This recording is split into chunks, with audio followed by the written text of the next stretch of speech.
Germany's Vice-Chancellor, Robert Habeck, regretfully announces a second year of recession. Despite being Europe's largest economy with one of the highest GDPs, millions of Germans are feeling the pinch of economic pressures that seem to contradict its prosperity.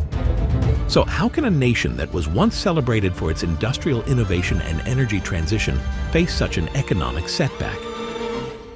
To find out, we'll need to journey back to a time when Germany's economy was on its knees, back to 1945, when the country emerged from the ruins of war.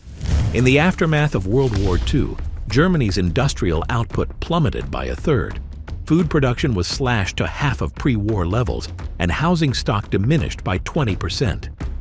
The devastation was particularly stark in Cologne, where the population dropped from 750,000 to just 32,000, driven by the war's destruction and mass displacement. Housing suffered catastrophic damage, with 66% of Cologne's homes destroyed and 93% in Düsseldorf deemed uninhabitable. The economy was at a standstill with no central government to implement recovery measures, and by the end of 1946, Germany's GDP was only about 40% of its 1944 level. That's when the country needed economic reform after the previously collapsed government was gone for good, and most importantly, they needed economic reform. In 1948, a German economist and politician named Ludwig Erhard was appointed as the Chancellor of West Germany. Today, economists regard him as a free marketeer whose reforms laid the foundation for a Wirtschaftswunder, which in literal terms means the German economic miracle. In 1948, Erhard implemented a new currency called the Deutsche Mark to replace the devalued Reichsmark.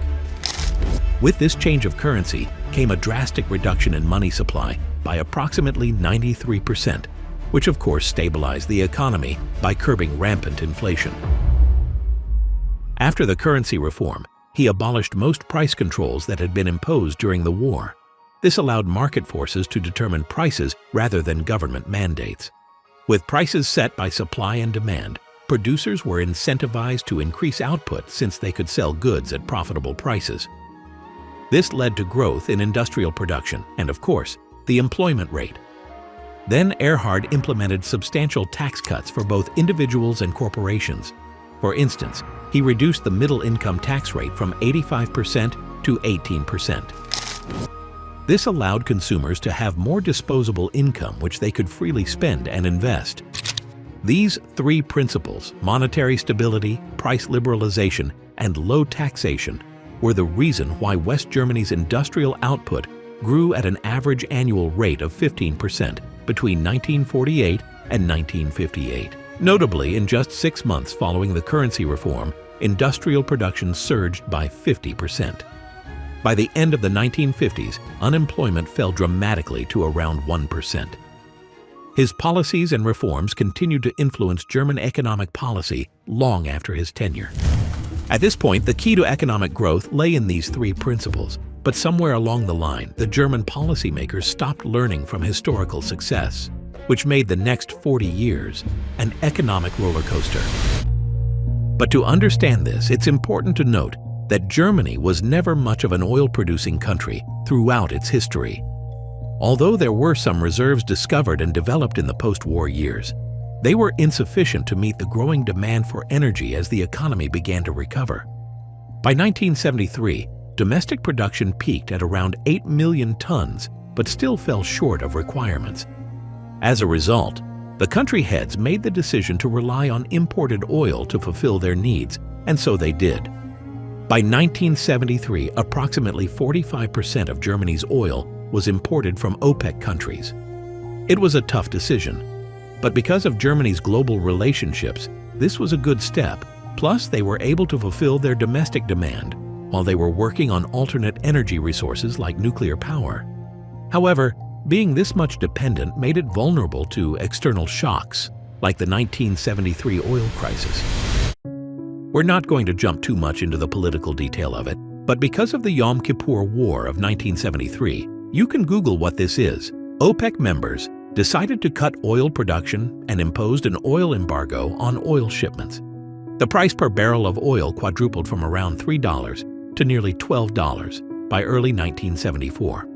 For a country like Germany, whose 45% domestic requirements were fulfilled by OPEC, this price hike and oil embargo was beyond repair. There was a dramatic decrease in industrial production due to surge of operational costs. The government had to implement measures like driving bans on certain Sundays just to conserve fuel. Germany had not fully transitioned to alternative energy sources like nuclear power and coal, so this dependence on OPEC's oil made them extremely vulnerable. But while they invested and explored other options, there was still a matter of two Germanys, East and West. In 1989, the two nations decided to unite, which on paper seems like a monumental movement. But at the same time, this was a merger of two very different economies, and that's where the problem began.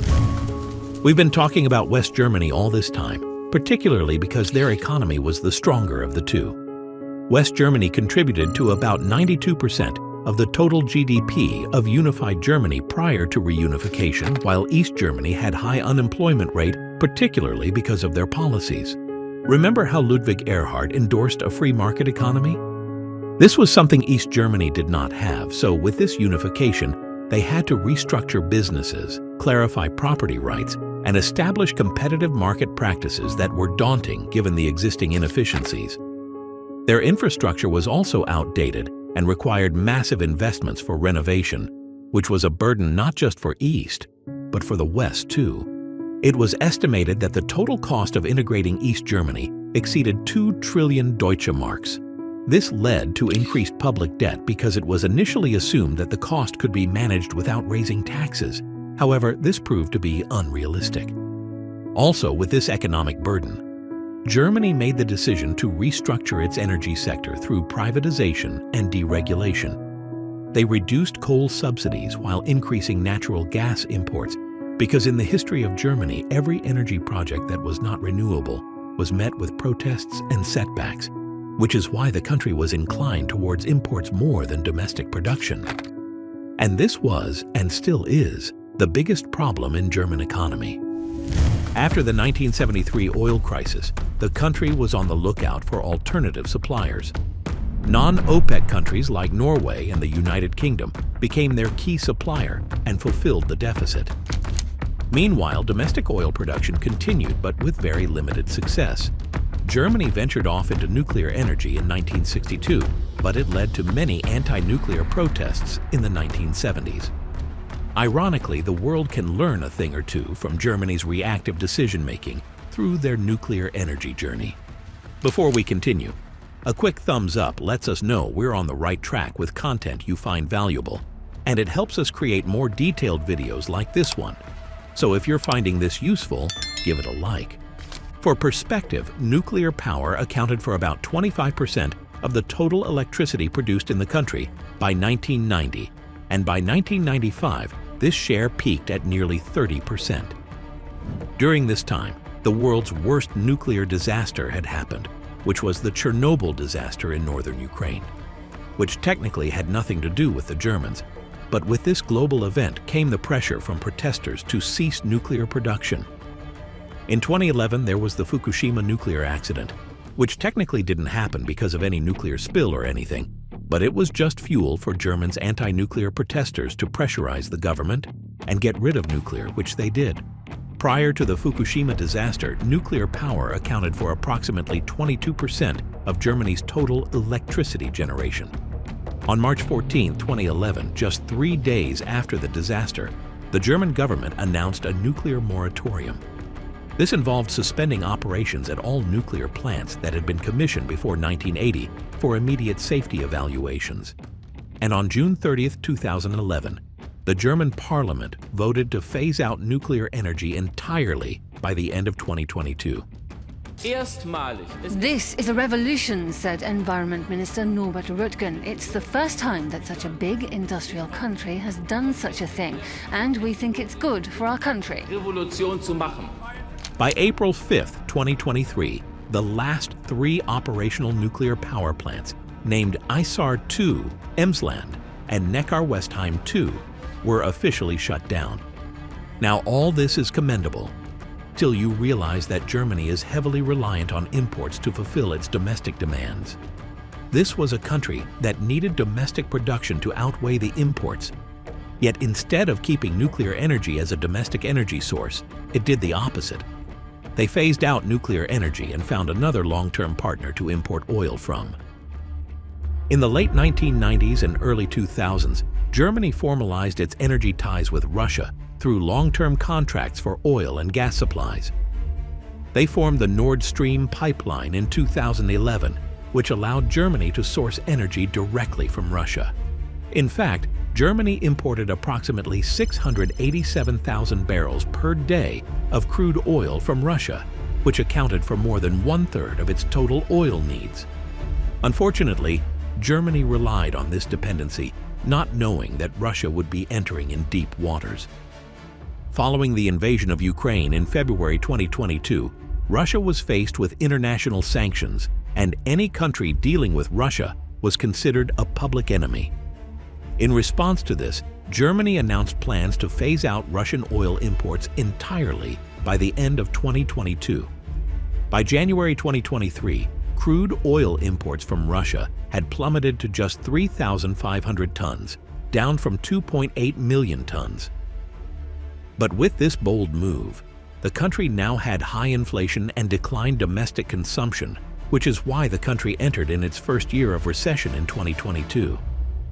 Today, if we look at Germany's energy demand, approximately 65% is fulfilled from renewable sources, which includes wind, solar, biomass, and hydropower, and 35% comes from fossil fuels. And as of 2024, domestic production fulfills about 31.4% of Germany's total energy demand, while 68.6% relies on import of electricity, crude oil, natural gas, and coal. While the initial push towards renewables seemed promising for future growth, many economists argue that Germany phased out an energy resource at a time when they were heavily reliant on imports.